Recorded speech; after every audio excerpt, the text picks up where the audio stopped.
There's a force out there. A force so powerful it's been said to build entire fortunes from practically nothing. But on the flip side, it can also crush people under its weight. And no, it's not some kind of magic, it's not a secret stock tip, it's a law of nature that's been called the eighth wonder of the world. Let's dig in and find out why. And this quote, which folks often say comes from Einstein himself, just nails it, right? It lays out the stakes perfectly. There's this fundamental rule to money, and it kind of separates those who get ahead from those who always seem to be falling behind. It's not just about what you earn, it's about what you understand. All right, so our goal here is to pull back the curtain on this whole concept. We're going to break down exactly what it is, how it works, and maybe most importantly, why our brains have such a tough time really truly grasping its incredible power.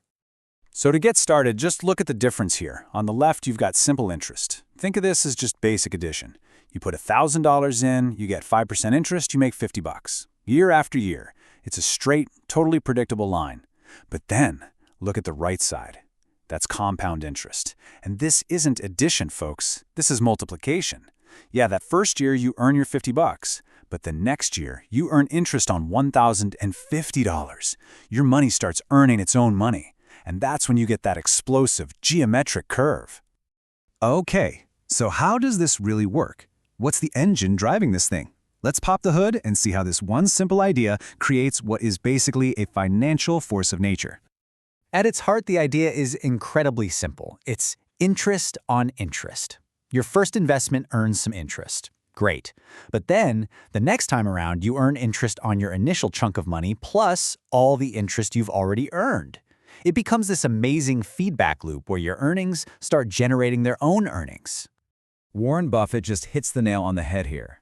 See, most of us trade our time directly for money. If we stop working, the money stops coming in. Simple as that. Compounding completely shatters that link. It lets your money go to work for you, 24/7, 365 days a year. It never gets tired, it never takes a vacation. And Buffett's absolute favorite way to explain this is with a snowball. Just picture it. You start at the top of a really long hill with a tiny little snowball. At first, the growth is, well, it's barely noticeable. Just a tiny layer of snow with each roll. But you keep it rolling. And as it gets bigger, it starts picking up more and more snow faster and faster. By the time it reaches the bottom, it's massive. It's so big that a single rotation adds more snow than the entire snowball was at the very beginning. That is a perfect picture of compounding. And that whole snowball idea leaves us to the single most powerful, and honestly, the most misunderstood part of this entire equation. And spoiler alert, it is not how much money you start with, it's about how much time you give it. The growth curve always looks kind of like a hockey stick. For the first, say, 10 years, it feels like absolutely nothing is happening. It's so flat. People call this the valley of disappointment, and it's where most people just get bored and give up. But if you can just stick with it, you hit that inflection point, that spot where the curve suddenly starts bending upwards. And then, after 20 years or so, you hit the explosion. The growth becomes almost vertical. It's insane. Now here's a really cool little mental trick you can use. It's called the rule of 72.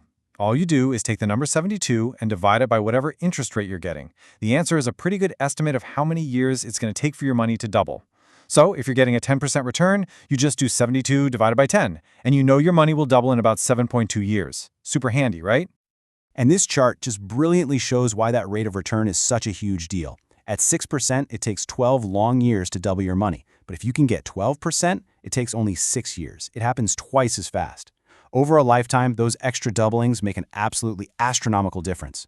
Now, this rule is great for seeing how fast money can double on paper, but to see the real, life-altering power of time, let's check out a quick case study. Okay, let's meet Chloe and Noah.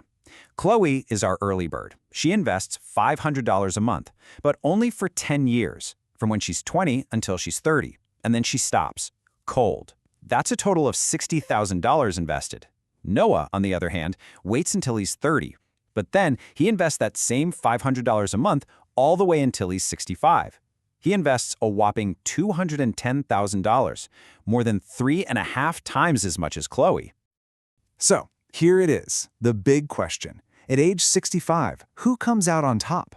The one who invested way more money, or the one who just started earlier? First up, Noah. After investing $21,000 over 35 years, he ends up with just over $1 million. I mean, that's a fantastic result, an absolute testament to being consistent. But then you have Chloe.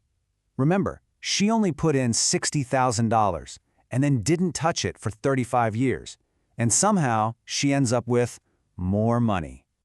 And this right here is the absolute mic drop moment for compound interest. Chloe invested $150,000 less than Noah, but she still won the race. And why? It's simple. Her money had one critical ingredient that Noah's didn't: 10 extra years for that magical compounding to do its work. So you have to be wondering, if this is so unbelievably powerful, why isn't everyone wealthy? Well, it turns out the problem isn't the math. It's us. It's our own minds. See, our brains are just naturally wired for linear thinking. We think in straight lines, which makes it really hard to intuitively grasp something that grows exponentially. We're impatient. We want results now, not in 30 years. And of course, we're always tempted by those get-rich-quick schemes, instead of the slow, steady, and kind of boring path of compounding. Honestly, the best way to think about this whole thing is to stop thinking of it as a financial strategy and start thinking of it like a physical law of the universe, like gravity. It's just there. It's always working in the background. You can't see it, but its effects are absolutely undeniable. It can either pull you down, or it can be the very force that gives you liftoff. And that's the thing. It's a double-edged sword. For someone in debt, especially with high-interest credit cards, it is a crushing, suffocating weight that just gets heavier and heavier every single day. But for an investor, it's the exact opposite. It's like having a powerful, benevolent wind at your back, pushing you towards your goals with less and less effort over time.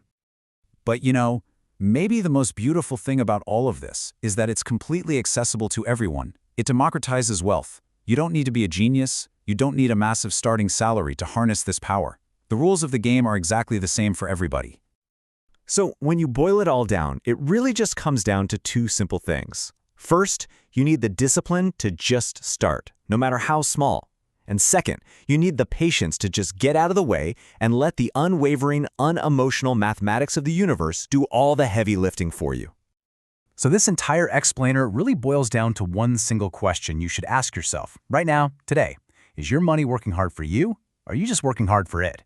The answer to that question will define your financial future.